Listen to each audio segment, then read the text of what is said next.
Welcome to this wonderful map show. It's great to see so many people here who want to have fun while learning. Can you advance the slides up to the picture of the Maps Committee, please?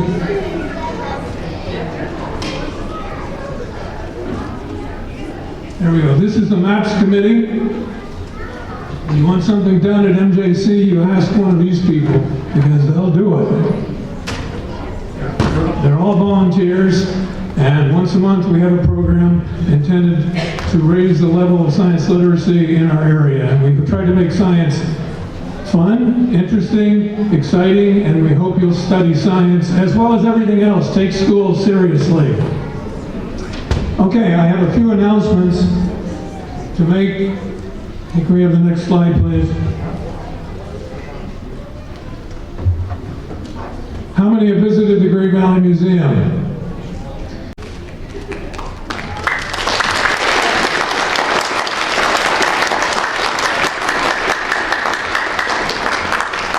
Thank you and good evening, everyone. On behalf of MAPS, I want to thank all of you for making the time to come and share your Friday evening with us. Tonight, we're going to enjoy a program from Conservation Ambassadors with their outreach and education animals, the wild things.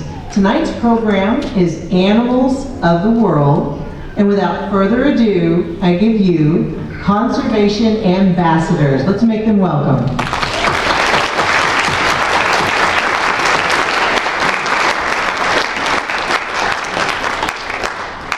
Hi, my name is Gabe, and this is Joseph. I call him Jojo. And we work for an organization called Conservation Ambassadors. What we do at our center, we have kind of cool jobs. What we do is we give a home to wild animals that need help. Wild creatures that have been injured and cannot be rehabbed or re-released back out into the woods. Those animals are at times sent to our center. Or other times we have a big problem here in California. We have a problem in terms of illegal wildlife, meaning people trying to make pets out of wild animals. That never, ever works. It's also against the law. Those animals are taken away, and they're sent to our center at Wild Things as well. Now we do. We take these animals in, we work with them, give them lots of love, lots of attention, and a whole lot of food. So much food. And the animals that we can, we try to travel most of the school groups, giving us a chance to share amazing wildlife up close and personal. Now we were asked to come out this evening to share some wild things, and we brought some pretty cool animals. We brought some mammals, some furry creatures. Not funny. What are those crowds? We brought some birds, and of course, we had to bring a reptile or two, my favorite. And each one of these creatures has a unique history. Why it is at our center, and why it does not get to live its life free, as it is truly supposed to. Now, before we start, these are wild animals, and basically what that word wild means is that they can be afraid of us. They can be afraid of people. So before we start, if I could ask you to do one thing, and that's just to be a little bit quiet on occasion, that way the animals will be comfortable and will enjoy visiting this evening. All right, you guys want to meet some animals? Yeah! All right, I want to start. You guys are obviously a bright bunch. You're out here at a MAPS program in the evening. I'm going to challenge you though. I would like to bring out an animal and see if anybody here knows what she is. She is super cute. She's kind of furry. Her name is Samantha, and our Samantha only exists in the wild on a single island, an island off the eastern coast of Africa. Her name is Samantha from the island of Madagascar. Check her out. Come on out here, Sam. Aw, that's what everybody always says when they see JoJo. This is Samantha, and what is she? She is a lemur. Specifically, she's called the brown lemur. She's called the brown lemur because she's brown, right? Now the brown lemur, if you guys look at her eyes, if you look just at her eyes, would you think she's awake in the day, or would you think she's awake at night? I agree. You look at her face with those forward-facing circular eyes, and she looks nocturnal. She looks like a nighttime animal. But you know what's funny? She's not. She's diurnal. She's daytime. Just like you and I, she gets up in the morning. First thing lemurs do is they go around and they say hello to everybody in their extended family. And the family of any primate is called a troop. And how one lemur says hello to another lemur? Well, do you guys want to see? Yes. It's kind of weird. You sure you want to see this? Yes. All right, I'm going to make it sound like a pig. She's going to answer me back, and she's going to do something rather strange. Here we go. The lemur, hello. You sure you want to see this? Yes. All right. What did I do for this show? Here we go.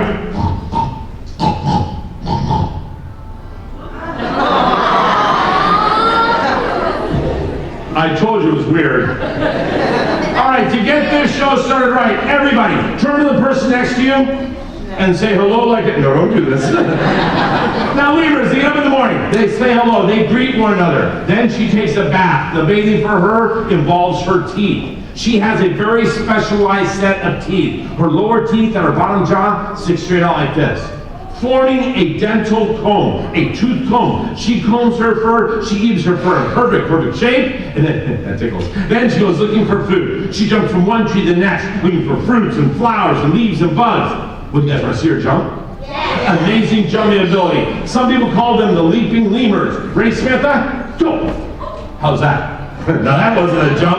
A big jump. Come here, girl. Big jump. What are you doing?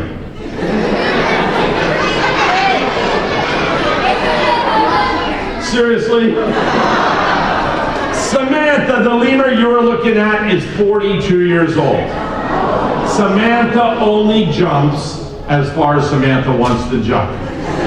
I want to tell you her history. Every animal you're going to meet here tonight has a history on why it's not in the wild. This girl here, she was found in Palmdale, California. Somebody thought they'd keep a lemur in a cage in their garage. She was taken away by Cal Fish and Wildlife and sent to our center, and we've been together now about 37 years. A long time. I adore her. I love sharing with you here this evening, but is this where she belongs? She should be in Madagascar, licking other lemurs' noses. Did you know in Madagascar, there are more than 100 different species of lemur? More than 100 different kinds. Black and white lemurs, red ruffed lemurs, Safika lemurs that move sideways, little tiny mouse lemurs. Beautiful creatures, all of them. All of them, two things in common. Only found in Madagascar, and every single lemur species is endangered in the wild. I sure hope in the coming years we do everything we possibly can to protect Madagascar. Okay, that's enough of that. That's Samantha. Let's say goodbye to Samantha.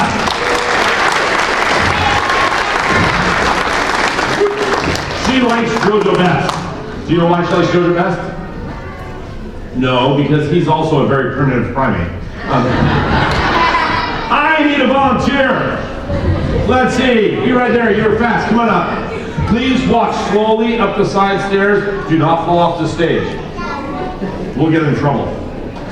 But come on, it's a 15-minute show. Let's go. What's your name? Mason. Mason! Everybody say goodbye to Mason. Mason, you're going to hold our next guest. And our next guest is an amazingly adapted nocturnal predator, a nighttime hunting machine, a creature that flies through the forest at night, attacking and killing creatures to satisfy its hunger. And you're going to hold it. Let me ask you a very important question. Do you want to wear a glove or no glove? Good choice, good choice. Put this on your left hand. Left hand. All right, hold it up here, buddy. All right, are you chewing gum? Really? Okay, that's great. All right, here we go. You hold it right there. You're going to hold our next guest. Well, you guys are smart. Let me ask you this. What kind of bird would fly and hunt at night? Who?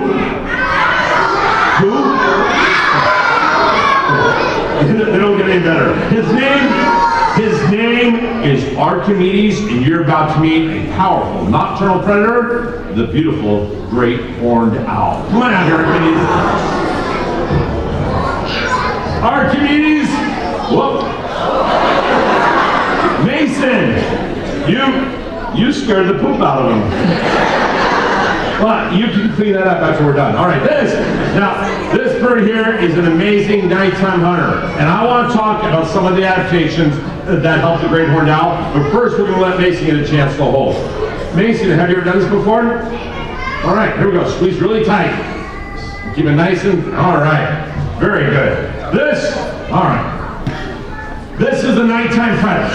This bird, at night, takes flight, flying through our forest or in the open grass field areas, looking for prey. Mice, rats, rabbits, ground squirrels. A couple adaptations that help. First, those eyes. Those eyes are so good at seeing at night. Well, you know how good they are? Give you an example. His eyes are so good, if we turn off lights in this building, if it was pitch black in this theater, so dark that you cannot see your own hand, without light, we took one little candle, with one candle in the middle of this big area, with one candle of light, this owl can see everything about as well as we see right now. That's how good his eyes are. Problem with his eyes are so big. Are you holding any weight? Yeah, there we go. Good. My goodness, he was like cheating over there. This bird here, with that one candle of light, can see almost as well as we see right now. Pretty cool. He has big eyes, but there's a problem with his eyes. His eyes are fixed. Stuck, facing straight forward. If you guys hold your chins like this, keep your head still, turn your eyes side to side. You can do that, right? You don't wake up in the morning and say, Mom, look, I can do this. So you think you got nutty. But that is cool. Your eyes go side to side. His eyes don't. His eyes are fixed. He wants to look to the left. Whole head turns to the left. Very good. To the left. If he wants to look to the right, whole head turns to the right. That's why he has that flexible neck and can do this. Whoa. Check that out. Now, is he turning his head all the way around? No, but he can look at over his back shoulder. And you know what's funny? We always talk about owls having those flexible necks. All birds have flexible necks. The chicken sleeps with its head tucked underneath its wing on its back. It's just with the owl and those big eyes, it looks rather comical as they shift from side to side. Now, I want to share one more thing about this owl, but first, I'd like you to hold him up all by yourself, Mason, okay? Hold him up. You got it? Does he feel heavy? Do you guys know how much this bird weighs? I always ask an audience, even adults, people say 5 pounds or 10 pounds. This bird weighs 2 pounds. Birds have to fly. Flying is a very, very difficult activity. You have to be lightweight. Hollow bones and feathers, making this bird about 2 pound bird. All right, let's give Mason a hand. He did a fine job. All right. Back to Mason. Now, Mason, that was really good. That was the first time there's been no blood, so good job. Now one other thing that I like to share, this is actually my favorite thing about owls. Jojo's going to ask our comedians to flap his wings. I want you to be really quiet and listen to the sound he makes when he flaps his wings. Listen to this. Wait, 1 second. Listen. Oh, listen. He's not making any sound. Silent flight. Very soft, very special feathers called comb feathers that muffle the sound. Silent flight, it helps the bird in a very important way. When he's flying through the forest, not only is he looking for food, he's listening for food. If he's making flapping sounds, he can't hear the mouse and the rats down there in the leaf litter. He flies quiet. He also probably helps him to sneak up on his prey, don't you think? Pretty cool. We should all be very proud. We protected our raptors, our birds of prey, hawks, owls, eagles, and falcons are doing well. Owls are doing great right here in this area. That's good for them. It's equally great for us. Without the owls, we are overrun with the mice, the rats, the rabbits, and ground squirrels. What sound do owls make? That was terrible. You guys sound like sick dogs. Try a little bit deeper. It's kind of a. Try that. Much better. Kids, practice that for the rest of the evening. Right. That's Archimedes. Oh, I didn't tell you his story. He made a big mistake. He flew down in front of a car. It happens a lot with birds. Perhaps they're so focused on a prey animal they don't pay attention. Perhaps they see something in the headlights lit up by the cars at night. Well, this guy, he was sent to the University of California at Davis, where they have a raptor center. When I say raptor, I'm talking about hawks, owls, eagles, and falcons. It's not a dinosaur hospital. It's for the birds of prey. And they saved his life, but his left wing's not perfect. He can fly a little bit, but not enough to go back out into the woods. The great horned owl, that's Archimedes. Thank you very much, buddy. He's pretty cool.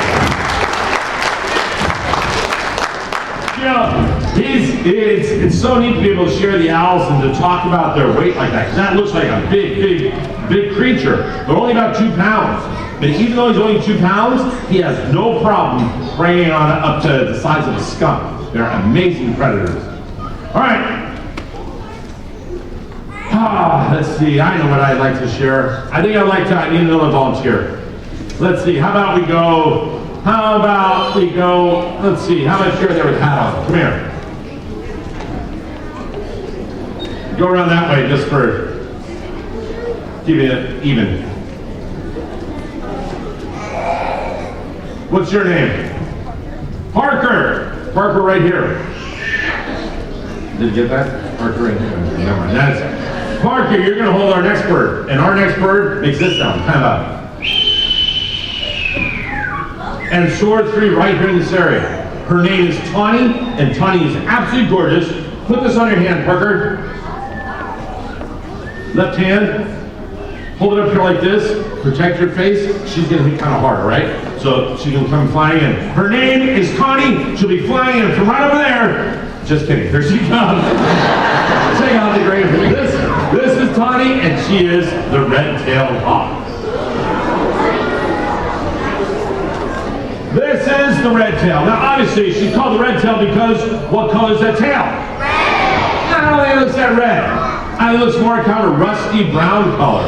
However, when she's up there in the sky and she fans that tail out, the sunlight shines through it, it's a gorgeous red color. That's where she gets her name. Now, this bird is a daytime, a diurnal predator. She takes flight. I want to talk about some of the things that help her, but first, Parker, you're going to hold it, all right? Open hand. You got gum too? What, did they hand it out the door? All right, here we go. Squeeze tight. All right, give Parker a hand. He's doing a good job too. Now, this bird will take flight. She's up there maybe 1,000 feet. 1,000 feet up, where to the human eye, you probably couldn't even tell what kind of bird she was, even if you knew your bird. From 1,000 feet up, however, she can be looking down and she can clearly see a mouse in the grasses below. When she sees the mouse, she pulls in her wings.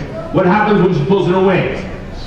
She dives 35, 40 miles an hour, straight towards the ground. And right before she hits the ground, she'll spread those big wings, she'll put her talons out in front of her, and she'll capture her prey. Amazing daytime predator. Now, I was doing a show the other day, and kids these days, they know a lot. And a kid raised his hand when I said, she's diving 35, 40 miles an hour, straight towards the ground. And this kid said, well, you know, Gabe, the peregrine falcon goes 200 miles an hour. And that's true, they do. They go 200 miles an hour. But guess what?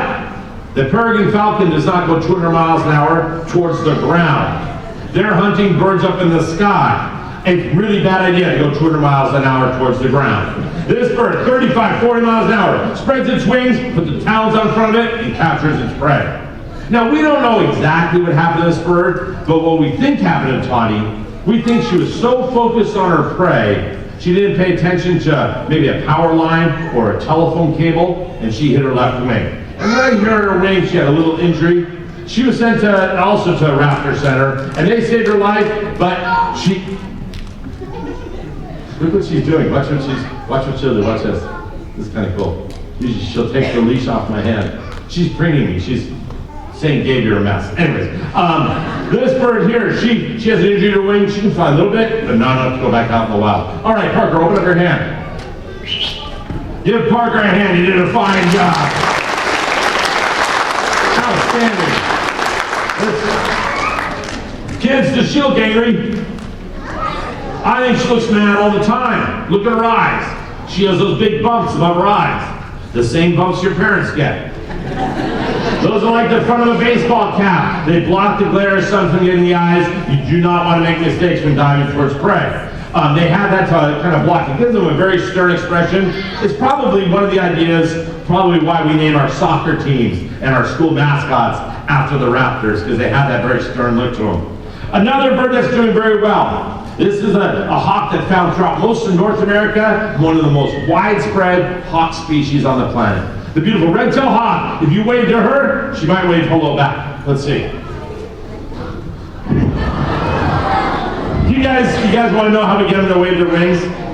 There's no great training. Watch my hand. I'm turning my hand a little bit, and she has to balance. It's like a branch blowing in the wind. So I shouldn't give that secret away. All right, that's little Tawny.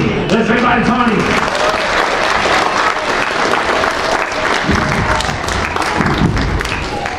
All right, do you guys like rats? Do you like mice and rats? Well, I love the rodents. I find all of the rodents fascinating, from the mice and the rats to the porcupine to the beaver, and the rodent we bought for you to meet here today. Well, she's totally cool. Her name is Tater Tot. Her name is Tater Tot not because she eats tater tots, although I think she and JoJo would sit in the car and happily do it together. But no, she's called Tater Tot because when she was first born, she looked like a little tater tot. From the South American grassland areas near the Amazon comes a very large rodent. Her name is Tater Tot. Check her out.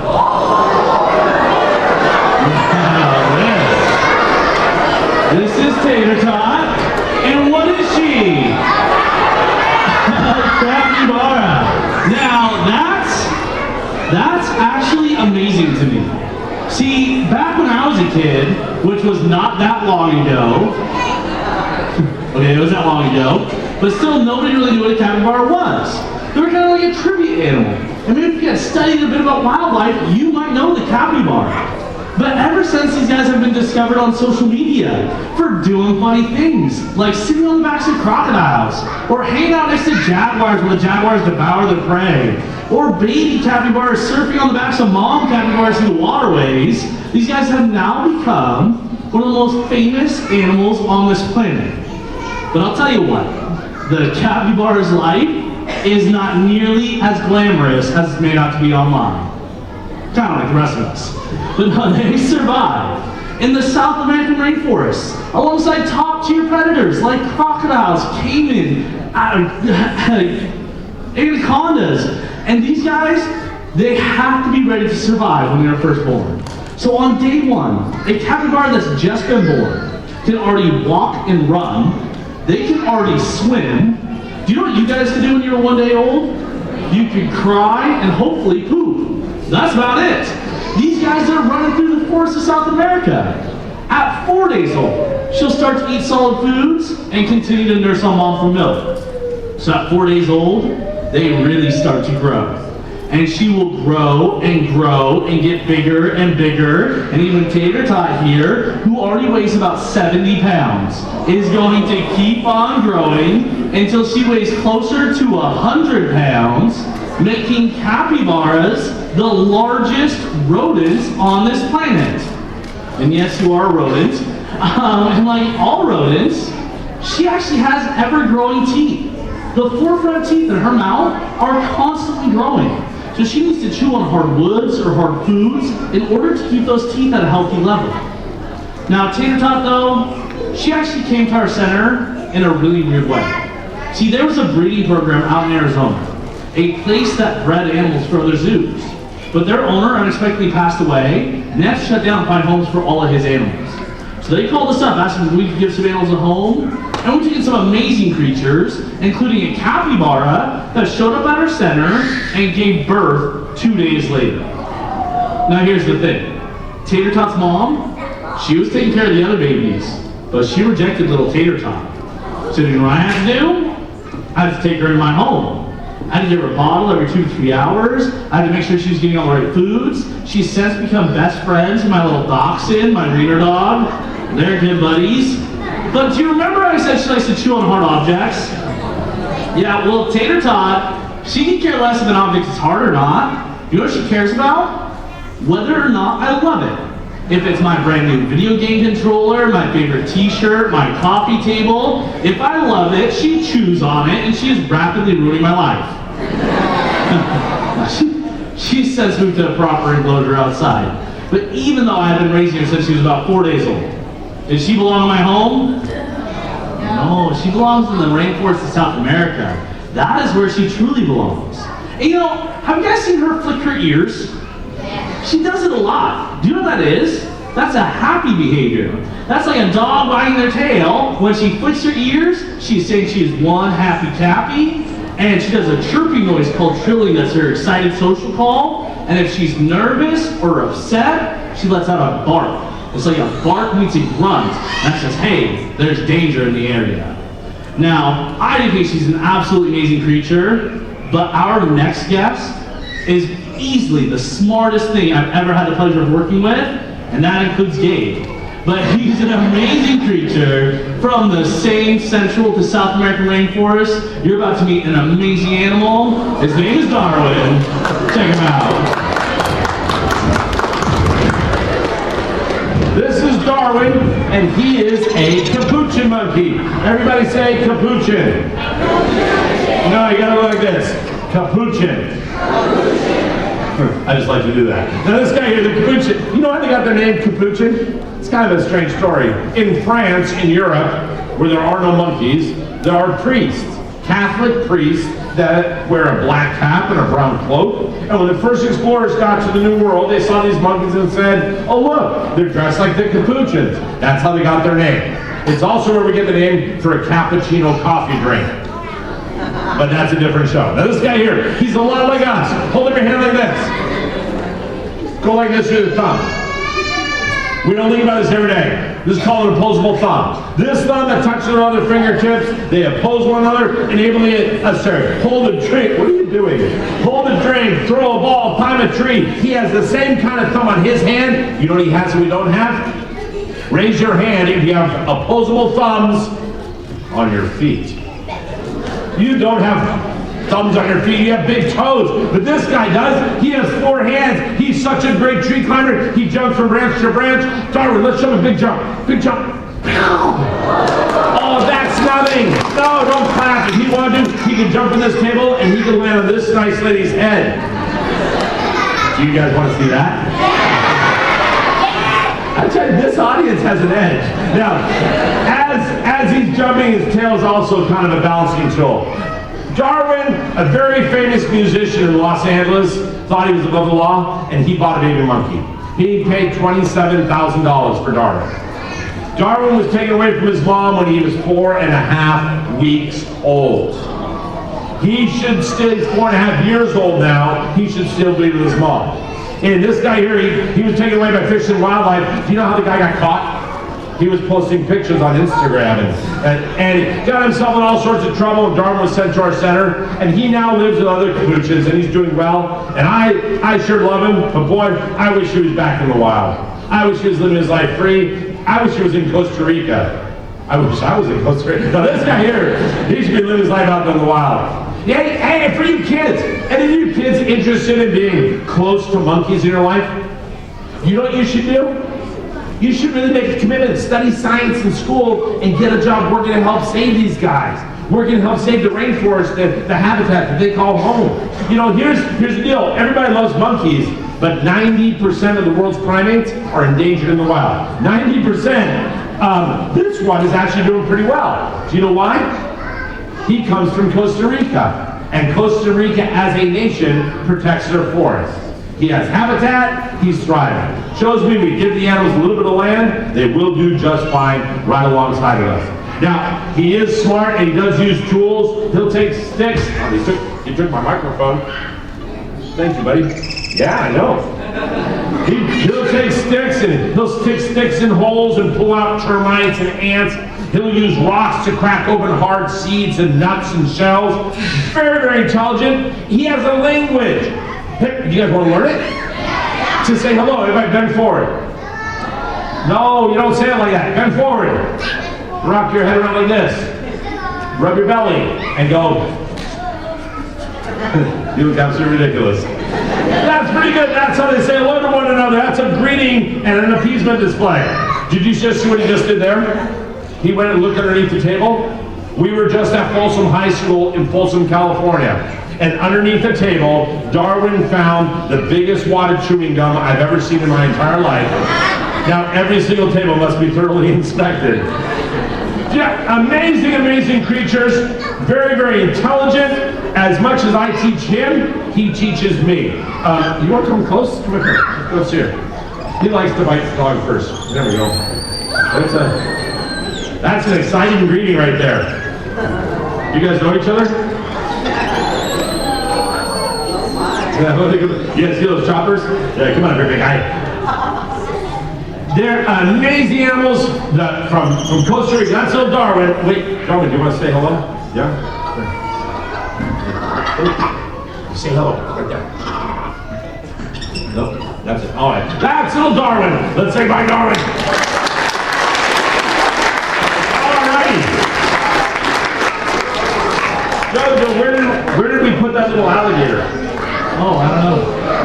It's back here somewhere. Somewhere the little alligator? Yep. All right. You guys want to meet an alligator? All right. Let's see if we can find him. It's pretty small.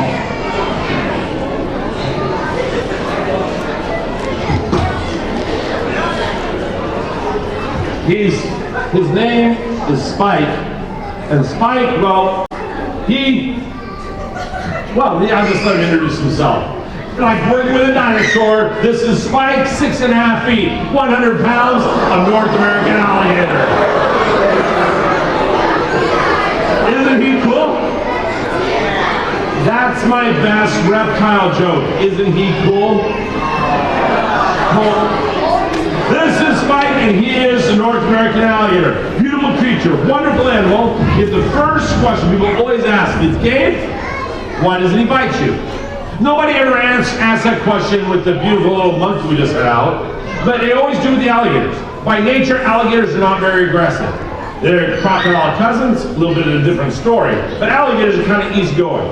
This guy wants to float along the swamp with just his nose, his eyes, his ears, and some of these bumps sticking on the surface. And when he floats on really still, really quiet, what does he look like? A log, well, rocks don't float so good, but yeah, like a log. So he's floating along, and people always say alligators are green. Does he look green? No, but in the wild they are green because algae sits on their back. They look like an algae-covered log floating along with just their nose, their eyes, their ears, and see some of these bumps sticking out of the surface. And when they float on really still, fish and frogs swim right over to his mouth. Do you know why a fish should swim over to his mouth? Look at it carefully. You guys see this little yellow area right here with the black polka dots? In the water, those black polka dots look like fish eggs.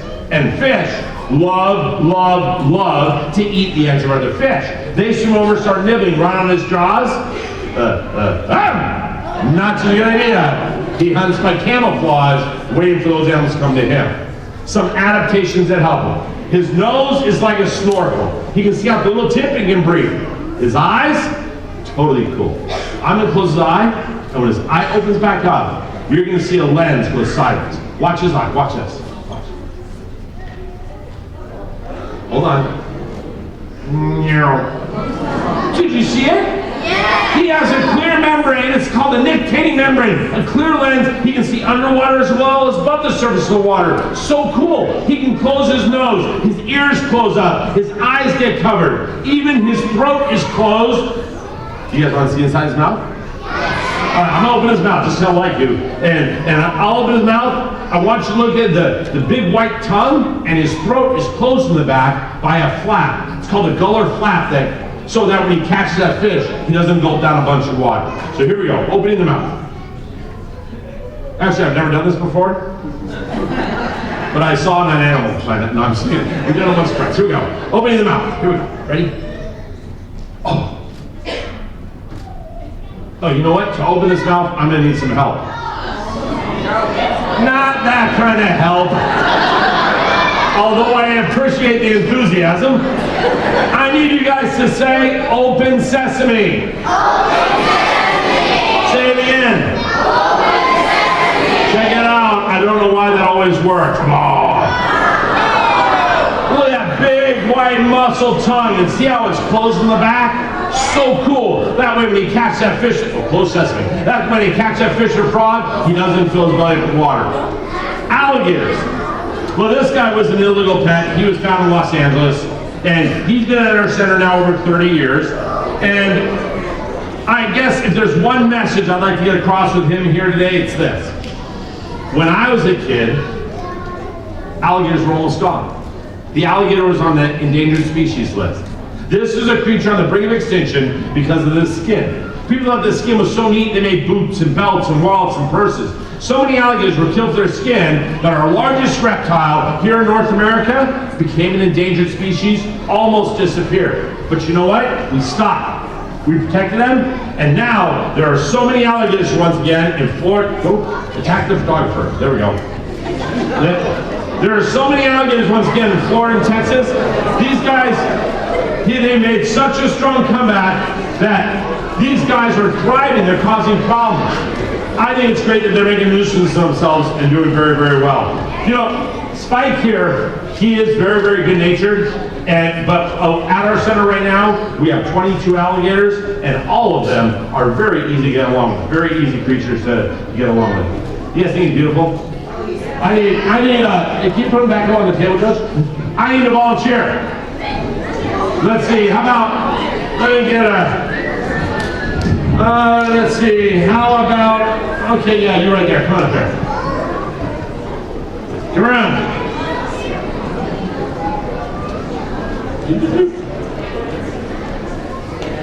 Yeah, that would be good.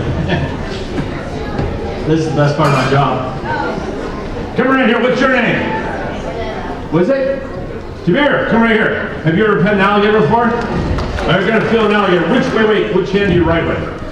Use that one. Go ahead. Does it feel kind of cool? Okay, this is very hard and shell-like, isn't it? So this is called an osteoderm. It's kind of half bone, half skin. It's very, very hard, almost like a shell, protective shell. Now feel him on his sides. It's smooth. Now feel his belly. Feel his belly underneath there. How's that feel? More smoother than even the sides. So that's for sliding down the riverbanks. That very smooth skin underneath that you said was more smoother is actually the skin that everybody wanted for the boots and the belts and the purses. Luckily, it's lost its allure, and we now appreciate the animals as the wild creatures that they are, not for suitcases and purses and things. Now, I think this guy is just an amazing, amazing creature that we tend to underestimate. He's very, very intelligent. I'm talking about the alligator, not the bear. This guy here, he's very, very smart. They have vocal communication. They build nests. Follow me on this. You can pet them. They build nests. They'll pick up certain reeds and certain grasses, and they'll pile it on the eggs. And as the reeds and grasses rot, that incubates the eggs. This is kind of interesting. It's kind of complicated, but the temperature of the nest determines the sex of the offspring, whether it's a boy or a girl. It's fascinating. It's the temperature that determines it.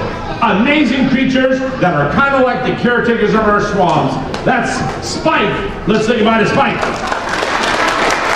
you gotta help him carry the left. You get his tail. And that's not how you do it. Oh, yeah, does he say, see you later? All right, you gotta help her. There we go. All right, good job. Back there, help carry. Good job. I don't know who that kid belongs to, but he's gone now.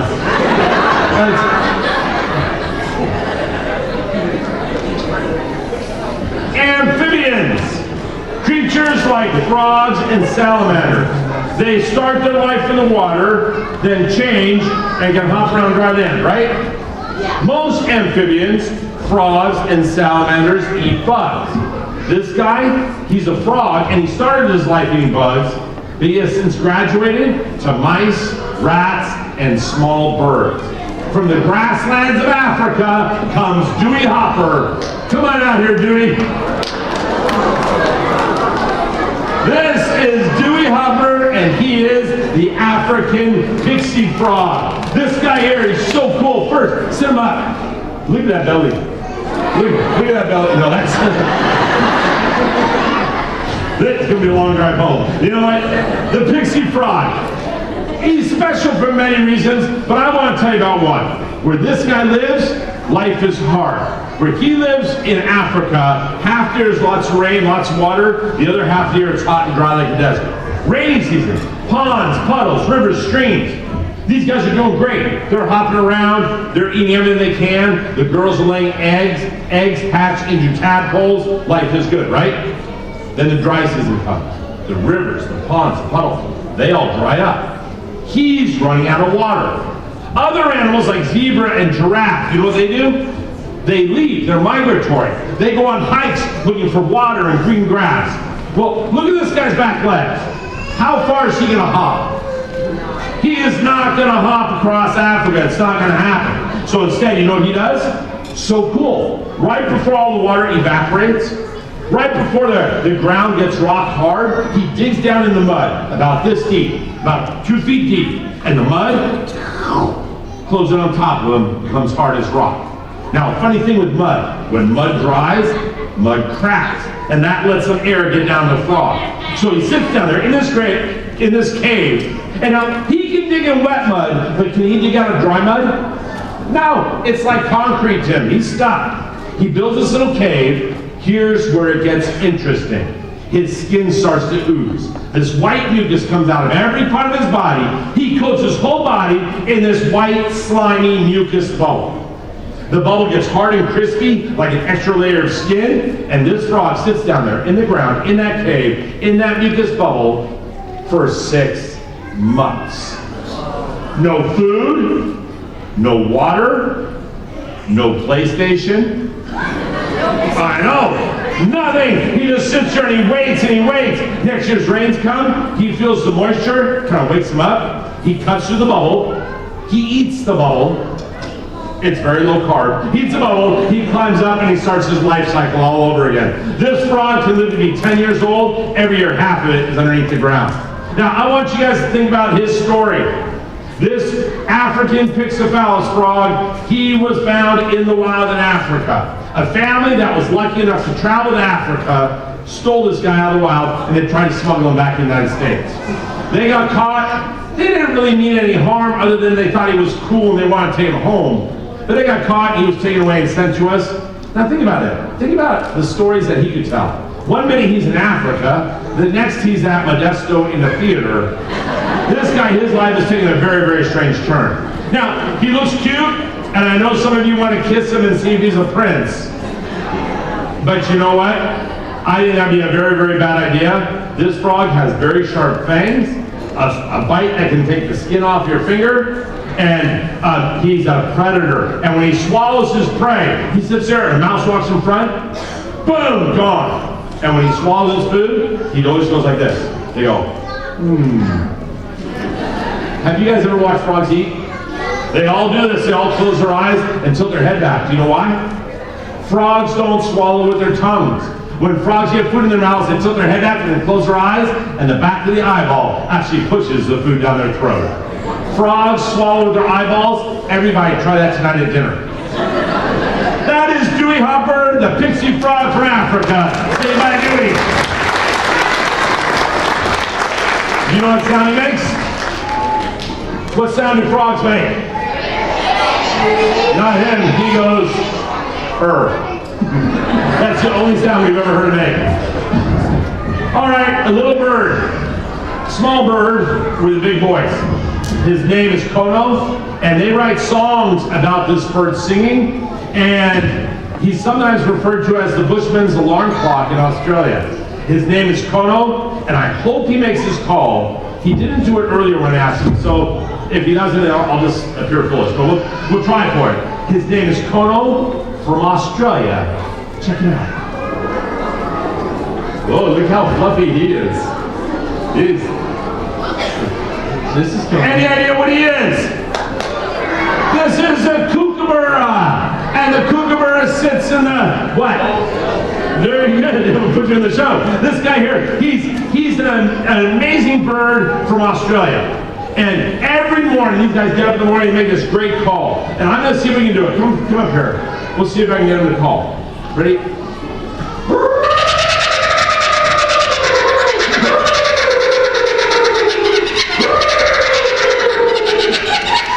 Hey, let's see if you guys can do it. They can make this call. No, you're doing it wrong. Put your heads back.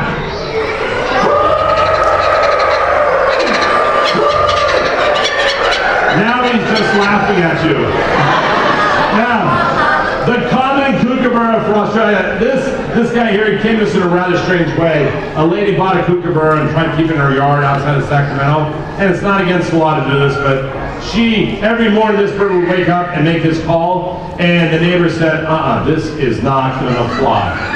Every morning, right as the sun came up, he would wake up the neighborhood, and she still comes, she brought him up to our center, and she still comes up and visits. You know what? And brings him treats. Do you know what a treat for him is? A mouse. This guy is a predator. He eats mice and rats and snakes and lizards. Now, his cousin lives right here in Modesto. You know what who his cousin is? The belted kingfisher. The belted kingfisher lives right here, and the kingfisher eats what? Very good. He's the kingfisher after all. The kingfisher eats fish. This is the type of kingfisher that never, ever, ever eats fish, because where he lives, it's totally dry. There are no fish. This guy eats the land fish like the snakes and lizards. Let's try one more time.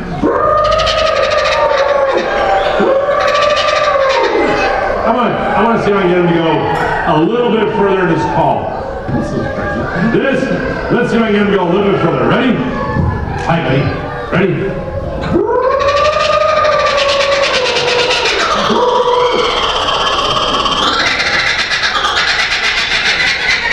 There you go. Pretty good. Whoa. Only problem is now I'm lightheaded. You know what? This is actually my favorite traveling companion at our center right now, because, well, this year at Christmas we're driving some reindeer we have, and we have very strange lives. And I driving the reindeer, and I was pulling a horse trailer, and I was going too fast. I got pulled over for speeding, and the officer came up to the window and he said, can I see your license, please? And right when he said please, Kono made his call, and the officer thought it was so cool. No ticket. Now this bird goes everywhere with us. That is the Australian version of the kingfisher, the kookaburra. Say goodbye to Kono.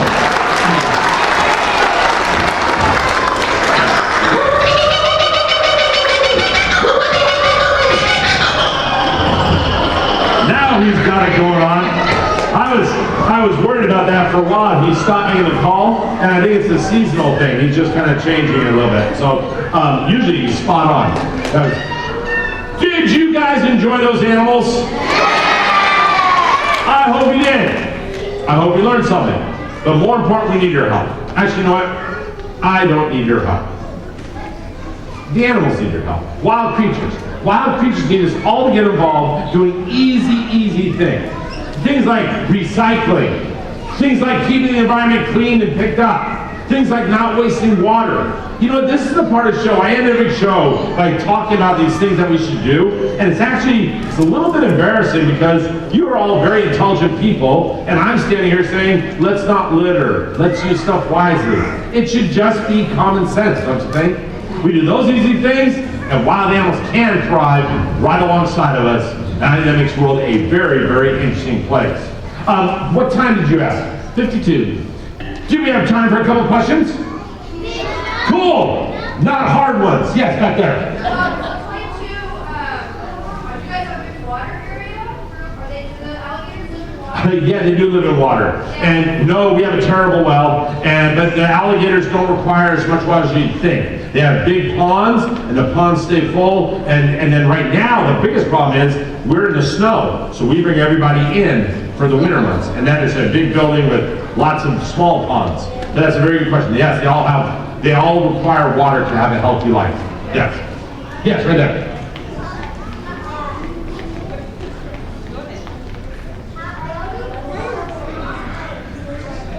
Speak up, I'm sorry. Say it loud. How do frogs not eat or drink for 6 months? Very good question.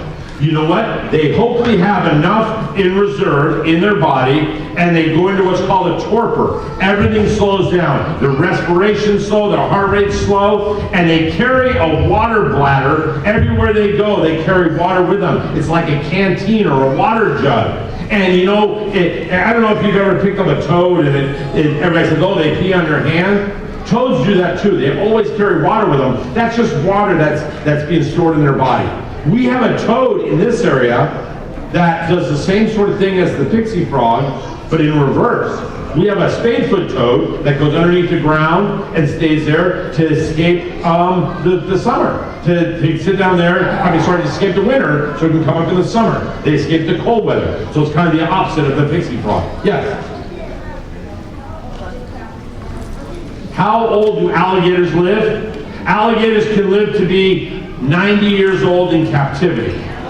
And it's in the wild, they don't live quite as long. In captivity, it's not a better life by any means, but it's an easier life. They get food brought to them, they have Obamacare, everything is, in the wild there are selective pressures that kind of cut the lifespan down. That's a good question, yes. Where do we keep them? We're in a little town called Weimar, which is about 2.5 hours from here. Yes, right there. We don't do that at our center. We don't withhold water from him, so he has never gone into that torpor. He has never shut down. Yes? How do you take care of the kookaburras? How do we take care of the kookaburras? They live in a big aviary, and they actually, the climate in our area is very similar to where they are in Australia, with the exception we get more rain. So they do well outside with just sheltered areas, and they do very, very well. So that's very cool. Good questions. All right, one more in the red shirt, yes. It's your red shirt, yes. Or is that pink? I don't know. Yeah. What do you guys feed the alligators? What do we mostly fish? They'll eat any meat, but we feed fish because it doesn't make the water dirty. If you feed bigger pieces of meat, the water gets dirtier. With fish, they swallow down, you end up with some scales, and we're lazy keepers. So. 1 or 2 kids a year, too. Exactly. All right, well, thank you guys. Oh, and you know what the alligators get to drink? Gatorade. All right. Thank you very much for having us. Hopefully this is going to come by.